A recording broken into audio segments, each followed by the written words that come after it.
Assalamualaikum warahmatullahi wabarakatuh. Selamat pagi dan salam sejahtera bagi kita semua.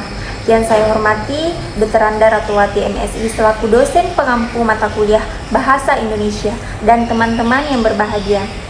Mari kita panjatkan puji syukur kepada Allah Subhanahu wa Ta'ala dengan iringan rahmat dan hidayahnya sehingga kita dapat berkumpul dalam keadaan sehat walafiat.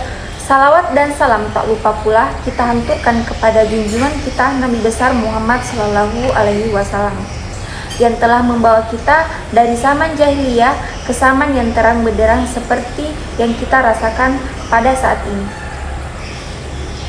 Hadirin yang berbahagia, pada kesempatan kali ini izinkanlah saya untuk menyampaikan sebuah pidato tentang pendidikan dalam era pandemi COVID-19.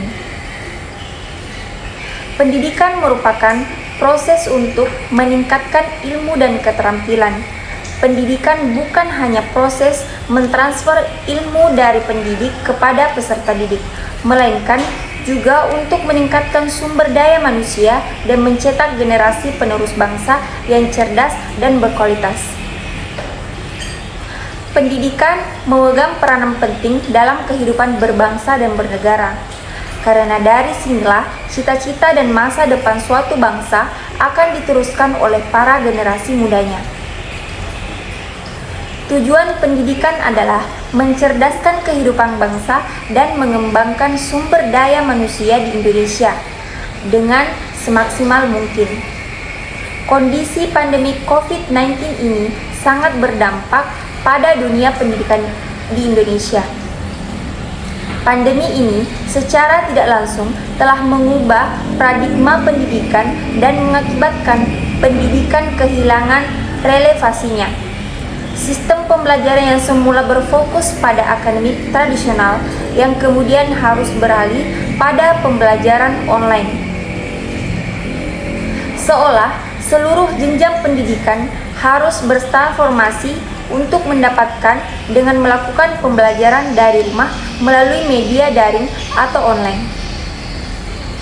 Hadirin yang saya hormati, bukanlah hal yang mudah untuk beradaptasi.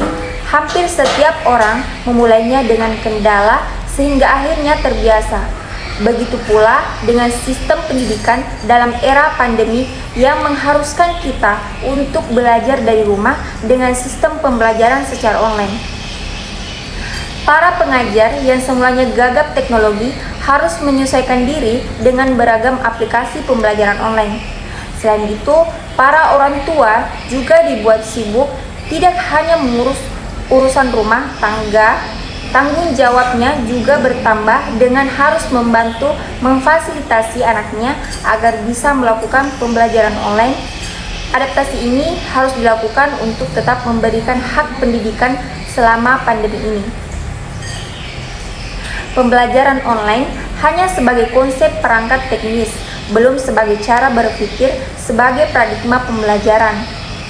Padahal, pembelajaran online bukan metode untuk mengubah belajar tatap muka dengan aplikasi digital, bukan pula membebani peserta didik dengan tugas yang bertumpuk setiap hari. Pembelajaran online harus mendorong peserta didik menjadi lebih kreatif sebanyak mungkin. Sumber pengetahuan, menghasilkan karya, menambah wawasan, dan membentuk siswa menjadi pembelajar sepanjang hayat. Dalam sistem pembelajaran online ini, alat komunikasi dan koneksi internet merupakan sarana dan prasarana untuk melakukan proses belajar mengajar. Pada saat ini, kondisi di dunia pendidikan di Indonesia memang belum merata. Misalnya, masih terbatas kepemilikan komputer atau laptop. Dan akses internet merupakan salah satu masalah utama yang berdampak pada tidak meratanya akses pembelajaran online.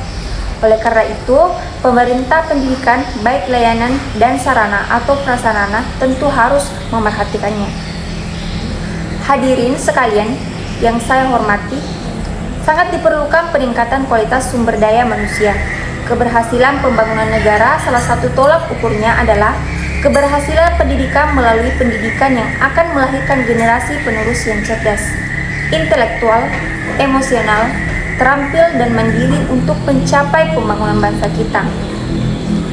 sebagai warga negara Indonesia seharusnya mendukung dan ikut andil dalam memperlancar proses pendidikan dengan menuangkan ide-ide yang dapat mengatasi kendala mengenai kebijakan pembelajaran online di tengah pandemi ini.